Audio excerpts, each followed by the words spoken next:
Welcome to another video of capital budgeting. In this video, we will understand the fundamentals of internal rate of return.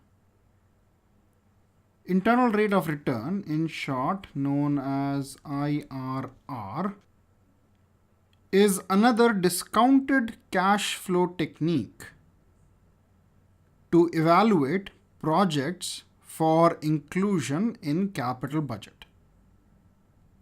Now assume that you have deposited 10,000 rupees in a corporate fixed deposit scheme for a tenure of 1 year. So you have deposited 10,000 rupees for a duration of 1 year, and after 1 year you will get back an amount of 10,800 rupees. So what is your rate of return? Now the rate of return can be found out by doing the following. So 10,800, this is the amount that you're getting at the end of 1 year, minus the amount that you invested at the beginning of that year, which is 10,000, divided by your original investment, which is again 10,000. So this becomes 800 divided by 10,000. So this becomes 0.08 or 8%. So if we consider 10,000 as C0 as investment, the amount that we are getting at the end of 1 year, that is 10,800, as C1, which is our cash flow after 1 year, and 8% is the rate of return. So 8% or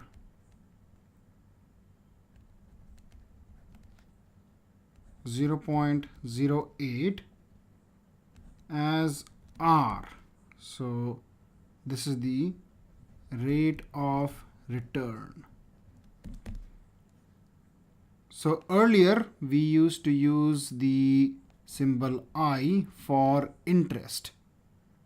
That was being used for discount rate, compound rate, and everything. Now in case of internal rate of return, we'll use R as the rate of return. So if we substitute these in this calculation, basically what we said is R is equal to 10,800, which is C1, minus 10,000, which is C0, divided by 10,000, which is C0, or R is equal to C1 divided by C0 minus 1. 1 because it will be C1 divided by C0 minus C0 divided by C0. C0 divided by C0 is 1. Or let's take this minus 1 on the other side, so this becomes plus 1. So 1 plus R is equal to C1 divided by C0. Or now let's bring C0 on one side and everything else on the other side. So C0 is equal to C1 divided by 1 plus R.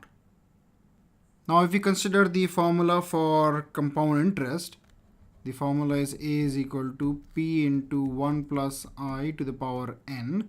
A is the amount at the end of the tenure. P is the amount which is being invested. I is the rate of interest and N is the tenure. So A in our case becomes C1. P in our case becomes C0. 1 plus I is in our case R, and N is 1. So or C0 is equal to C1 divided by 1 plus R. So here we got the rate of return as 8%. Now if we take the present value of this amount, so we'll get 10,000. Now if we take the net present value, so net present value will be equal to the net of all present values. So we have two cash flows. One is the outflow, which is 10,000 rupees, and the other one is an inflow of 10,000 rupees. So this becomes minus 10,000 plus 10,000, which is equal to 0. So basically what we are saying is that IRR, or the internal rate of return, is the discount rate that equates the present value of a project's expected cash inflows to the present value of the project's cash outflows. So basically this, which is a cash outflow, is equal to the present value of the cash inflows. In other words, at IRR, the NPV of the project is 0. Because if the outflows are equal to the inflows, then when we do the net present value, basically outflows will get a negative sign, inflows will get a positive sign. So the net present value will become 0. So as we discussed, IRR is defined as the discount rate that equates the present value of a project's expected cash inflows to the present value of the project's cost, or the cash outflows. So we can say the present value of cash outflows is equal to present value of cash inflows. Now here when we are saying the present value of cash outflows, we are not considering the negative sign. So basically the absolute value of the cash outflows will be equal to the present value of the cash inflows. Also, we can say that it is the rate that forces the NPV to be 0. So if the present value of cash outflows is equal to the present value of cash inflows, then when we find out the net present value, we'll get the net present value as 0. This we saw in a simple form here with this example. Now let's extend this discussion to multiple cash flows. Consider this project and the cash flows. So the cash outflow is of 1,000 rupees and the cash inflows are shown at the end of each year. Now if we consider the rate of return as R%, then this rate of return is the rate at which the NPV should be equal to 0. Now for NPV, let's consider the initial investment as PV0. Then the first year's cash inflow can be discounted at R%, and that will be PV1. Similarly, we'll have PV2, PV3 and PV4. So basically the NPV will be equal to PV0 plus PV1 plus PV2 plus PV3 plus PV4. Now let's say the cash outflow is C0. The first year's cash inflow is C1, then C2, C3 and C4. Now the NPV is 0, so 0 is equal to PV0 is nothing but C0. So minus 1,000 plus PV1 is 500 divided by 1 plus R raised to the power 1 plus PV1 is 400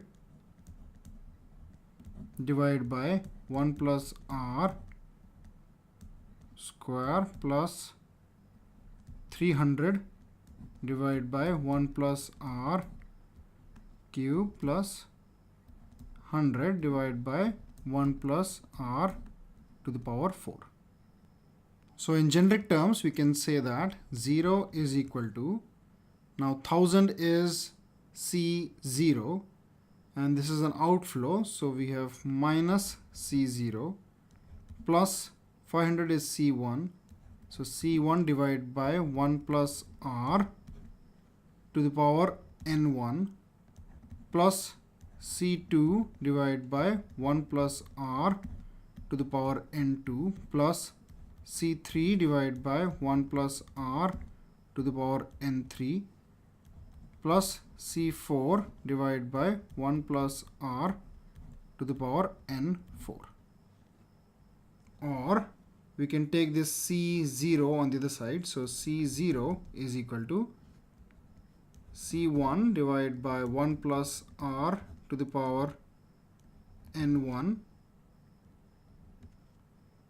plus C2 divided by 1 plus R to the power N2 plus C3 divided by 1 plus R to the power N3 plus C4 divided by 1 plus R to the power N4. Now we can also continue this and say plus Cn divided by 1 plus R to the power N. This will be applicable for cash flows which are longer than 4-year duration.